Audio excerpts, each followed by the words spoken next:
읽겠습니다. 베드로전서 2장 13절로 17절입니다. 2장 13절로 17절 한 절씩 교독하시겠습니다. 인간의 모든 제도를 주를 위하여 순종하되 혹은 위에 있는 왕이나 혹은 그가 악행하는 자를 징벌하고 선행하는 자를 포생하기 위하여 보낸 총독에게 하라. 곧 선행으로 어리석은 사람들의 무식한 말을 막으시는 것이라.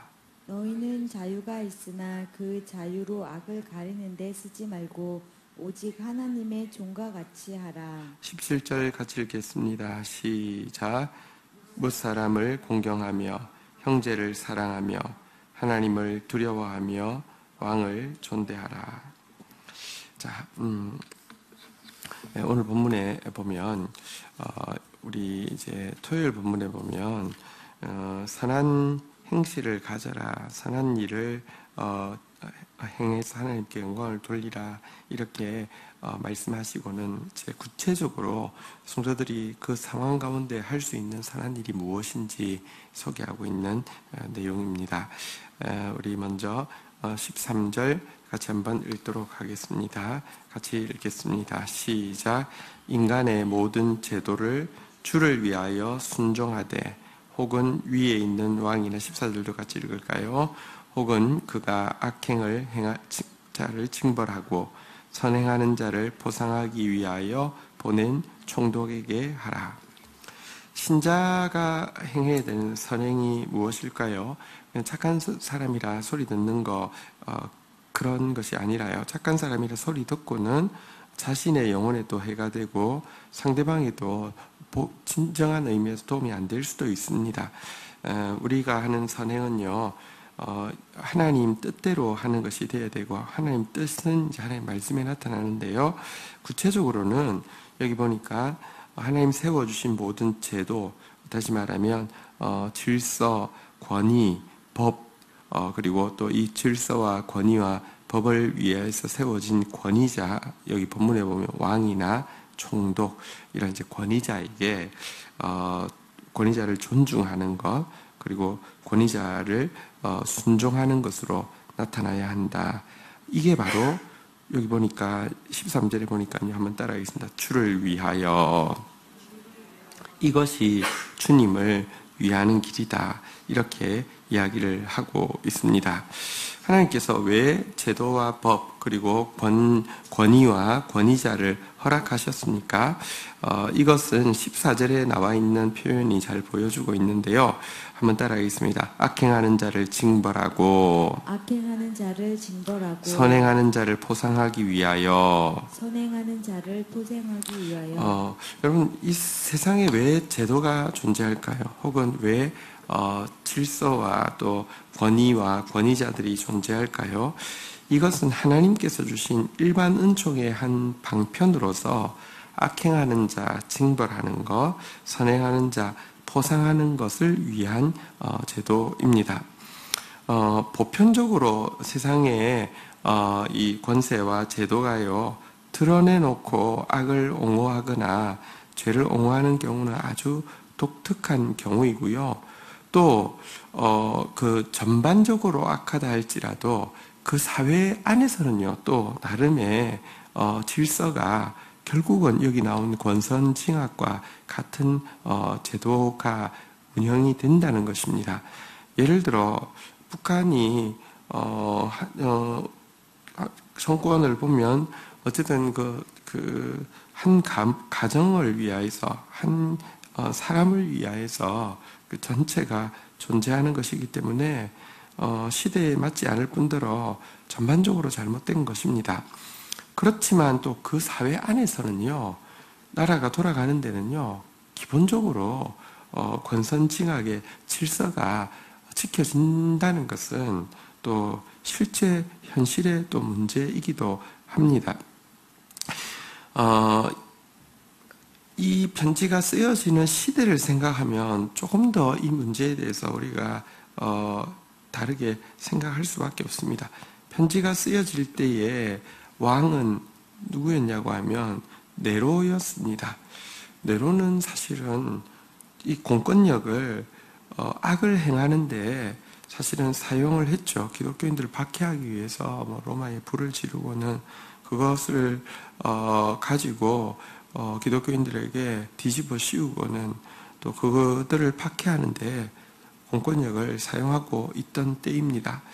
그런데 그럼에도 불구하고 그 시대 안에 그 제도 안에서도 일반 은종적인 면을 신뢰하라고, 그리고 그 로마서에도 보면 비슷한 내용이 나와 있는데요.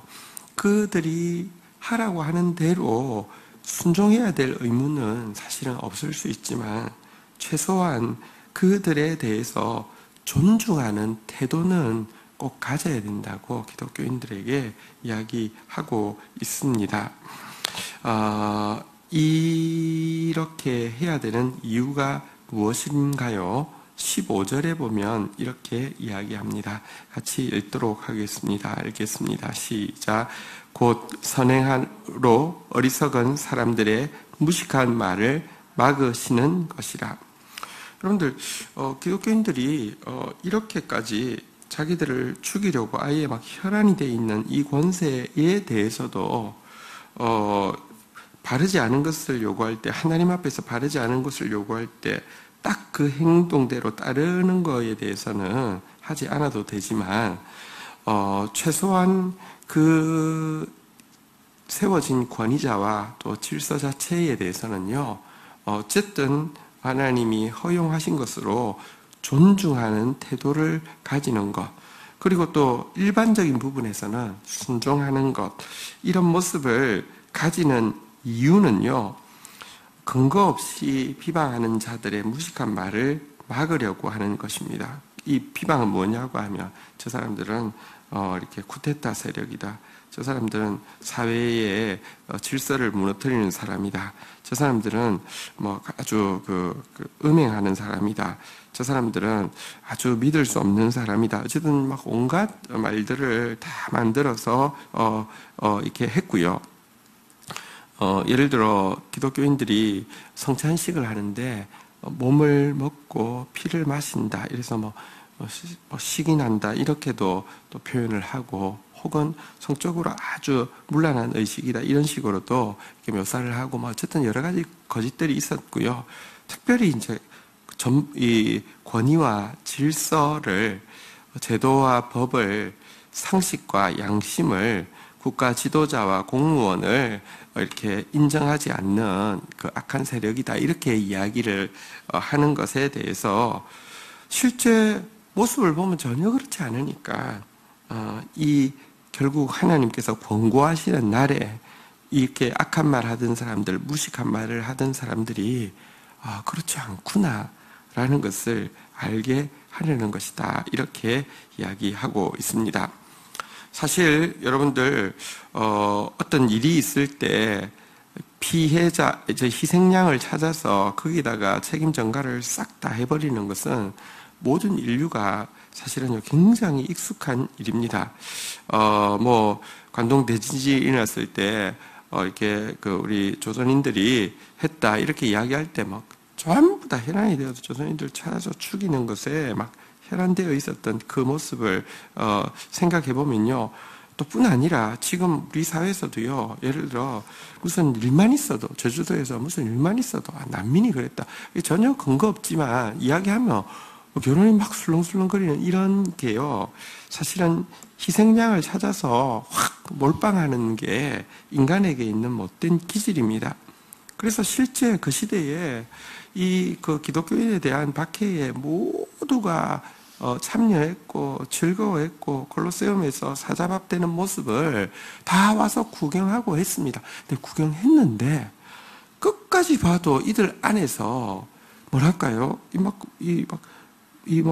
무력 쿠데타를 일으키려고 뭘 기도하는 게 보인다 할지, 아니면 무슨 구체적으로 처형하는 사람들이 볼 때에 이들 안에서 부도덕한 면이랄지 이런 부분이 하나도 보이지 않으니까 나중에 지나서는요, 결국 그 일에 실질적으로 참여했던 사람들이 이게 아니구나, 이게 아니구나, 이게 아니구나, 결국은 물론 그 이후가 문제가 되긴 했지만 로마가 기독교 국가가 되는 이유가 겪어본 사람들이 정말 아닌 걸 아니까 그렇게까지 급변할 수 있었던 것입니다.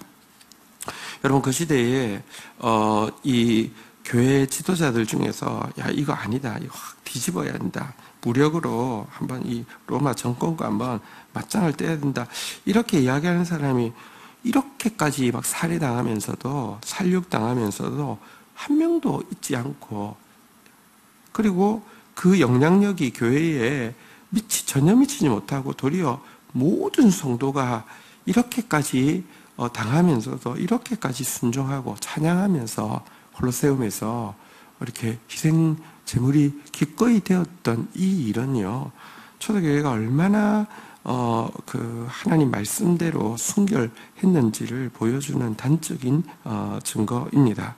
오늘날처럼 자기 기득권을 포기하지 않기 위해서 하나님의 법과 말씀도 막 어떻게든지 다 이렇게 벗어나는 이런 모습들을 보이고 있는 시대 가운데 전혀 불가능한 모습이죠. 자, 그런데 여러분, 우리가 오늘날 시대가 어떠하든지 결국 사는 길은 말씀으로 돌아가는 길밖에 없습니다. 여러분, 남이 어떻게 하는지는 중요하지 않고요, 내가 어떻게 하는지는 중요합니다. 나는 하나님의 자녀이고 내가 하나님의 말씀이 들리는 사람일진데, 오늘 우리가 해야 될 첫 번째 선행은 권위와 질서, 법과 제도에 대해서 순종하는 것입니다. 또 교회적으로도, 교회 안에서도 이 권위와 질서가 건강하고 견고하게 세워질 때에만 어린 성도들이 안전하게 위로를 받고 자라갈 수가 있고, 다음 세대가 안전하게 이 안에서 건강하게 자라갈 수가 있습니다. 그런 오늘 주께서 우리에게 부탁하시는 이 일에 내가 구체적으로 해야 될 일이 무엇인지 또 살피고 섬기는 그런 저와 여러분들 되시기를 주의 이름으로 축원드립니다. 두 번째입니다.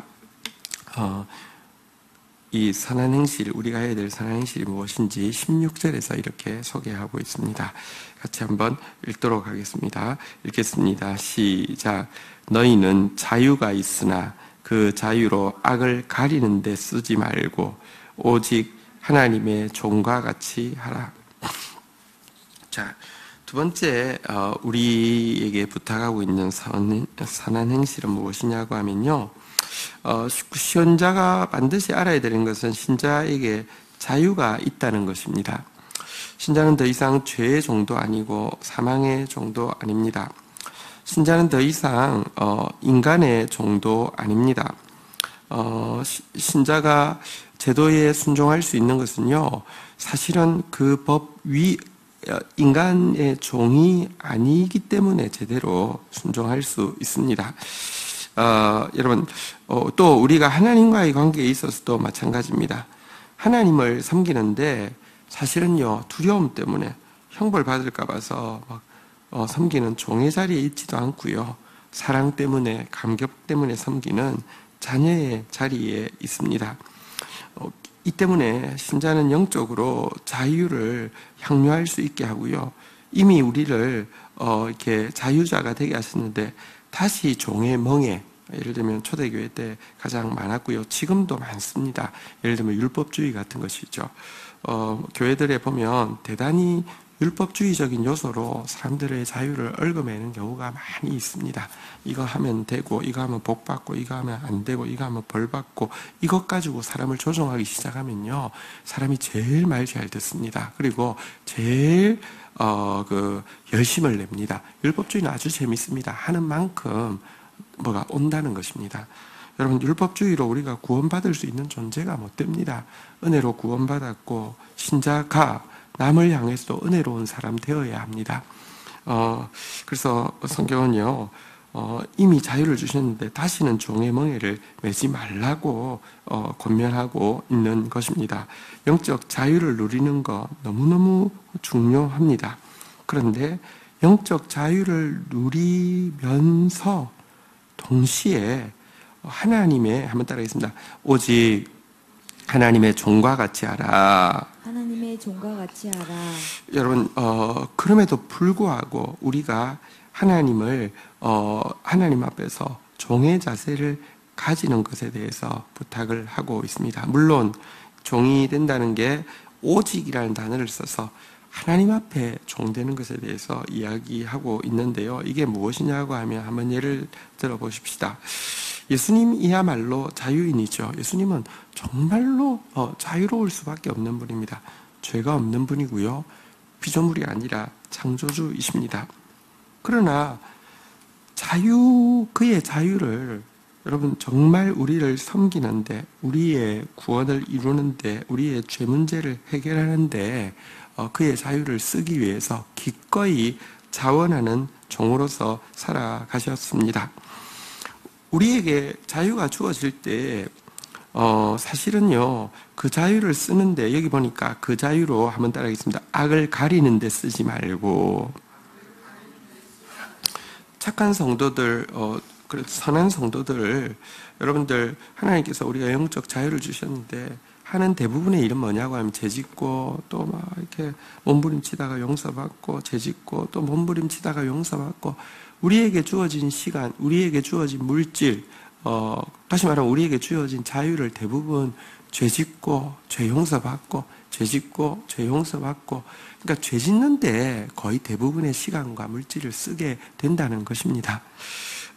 더 나쁜 사람들은요, 죄를 가리는데 쓰는 게 아니라 죄를 합리화하는데, 뭐 이렇게 괜찮아, 나 구원받았어, 아이고 하나님이 괜찮아, 이런 식으로 죄를 합리화하는데, 아니면 이제 그 진실한 성도들은요, 이렇게 죄 때문에 막 몸부림치다가 또 용서받고, 몸부림치다가 용서받고, 한 이 정도의 대부분의 자유를 쓰고 있습니다. 여러분, 우리는 하나님의 종이 되면 죄의 종이 되지 않고, 죄의 종이 되면 하나님의 종이 될 수 없는, 어차피 우리가 피조물이기 때문에 누군가에게는 복종하고 있어야 되는 상태입니다. 이것은 하나님 주신 자유가 없어진다는 뜻이 아닙니다. 다시 말하면 자유를 가지고 복종하는, 자유를 가지고 순종하는 상태에 들어가는 것이지 자유가 없어진다는 것이 아닙니다. 하나님을 향해서 우리가 자유가 있지만 그 자유를 가지고, 다시 말하면 자녀입니다. 자녀가 부모가 호적팔까 봐서 무서워서 순종하는 게 아니라 사랑 때문에 순종하는 거지 않습니까? 그런 자유가 있음에도 불구하고 하나님을 향하여서 순종하는, 그래서 하나님 앞에 종과 같이, 또 사명도 마찬가지입니다. 여러분, 사명이라는 것은 진짜 그것을 위해서 죽어야 하는 것이 사명입니다. 여러분, 근데 이게요, 당연히 우리는 자원해서 선택했지, 너 이거 안 하면 죽여, 이거 아닙니다. 그건 율법주의입니다. 그런데 하나님이 내 영혼에 부름이 있고요, 그 부름에 내가 응답하는 겁니다. 그래서 사명을 받아들이고 나면 사실은 사명을 이룬다는 것은 그거 위해서 죽는 것입니다. 사명을 감당하는 것은요, 결국 하나님 앞에서 스스로 자원하여서 종이 되는 모습이 없이는 감당할 수 없습니다. 어제 나누었지만 에이미 카마이클이나 혹은 윌리엄 캐리 같은 분들은요, 어쨌든 그에게 주신 사명을 끝까지 생명 다하여서 완성한 사람입니다. 물론 그것이 그들의 의지가 강하거나 천성적으로 착해서가 아니라 그들이 계속 겸손한 자리에 서니까 세상이 알 수 없는 신비한 즐거움과 기쁨을 하나님께서 그 영혼 속에 계속 주셨기 때문에 감당한 거 맞지만, 결국 그들에게 종의 자세가 없었으면, 자원하는 종의 자세가 없었으면 감당할 수 없었을 것입니다. 하나님께서 우리에게 주신 자유는 죄지을 자유, 죄지었음에도 불구하고 나는 구원받는다고 합리화하기 위해서 쓰여 주신 자유가 아니라 하나님을 섬길 수 있는 자유이기 때문에, 다시 한번 따라하겠습니다. 하나님의 종과 같이 하라. 하나님의 종과 같이 하라. 예, 그리고 또 사실 하나님의 종이라는 자리가 가장 영광스러운 자리입니다. 종을 요즘 말로 하면 비서고요.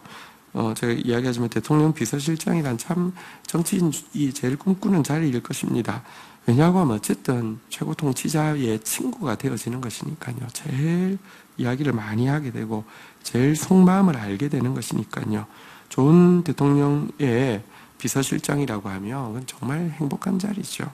하나님은 우리를 그의 자녀로 부르셨습니다. 그러나 또 그에게 참 종처럼 이렇게 비서실장처럼 서는 이런 모습을, 신실한 모습을 원하십니다. 갈라디아서에 보면 이런 말씀이 있습니다. 형제들아, 너희가 자유를 위하여 부르심을 받았으나 그 자유로 육체의 기회를 삼지 말고, 한번 따라하겠습니다. 오직 사랑으로 서로 종로로 타라. 하나님의 종이 된다는 게요, 내가 하나님의 종인데 이것들이 뭐 이게 아니라요. 사실 하나님의 종이 된다는 것은 예수님의 모습을 가지는 것이죠. 예수님은 우리를 위하여서 사랑의 종로로 되주셨습니다. 마찬가지로 우리도 하나님의 종이 된다는 것은요, 지체들을 위하여서 서로 종로로 타는 사랑 때문에 기꺼이 자기를 낮추는 이 상태가 하나님의 종의 모습입니다. 오늘도 이것이 바로 선한 행실입니다.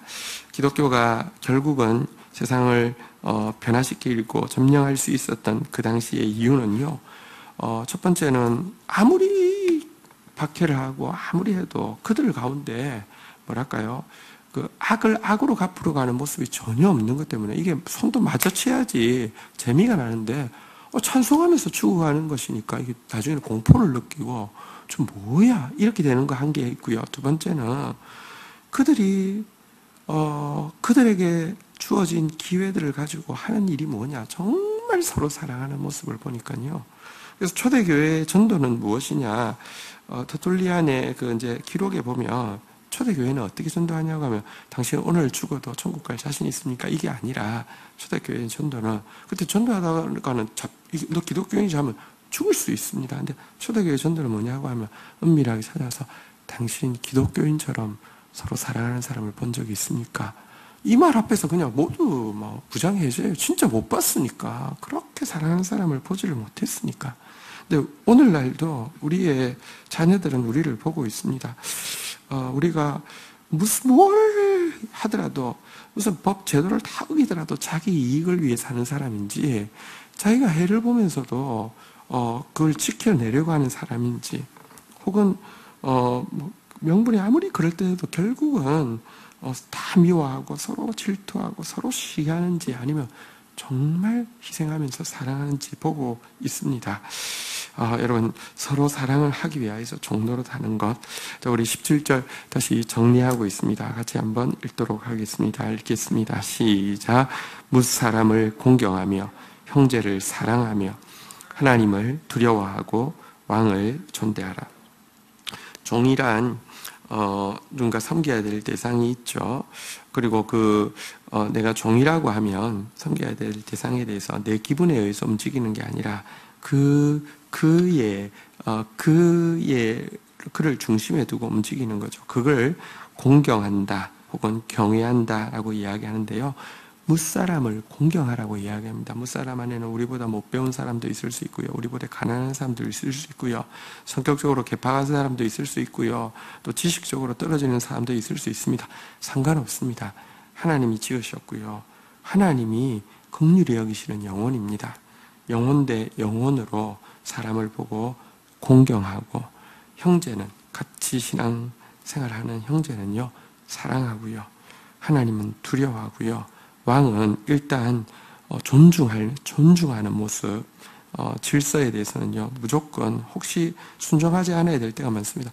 예를 들면 기독교인들 이렇게 예를 들어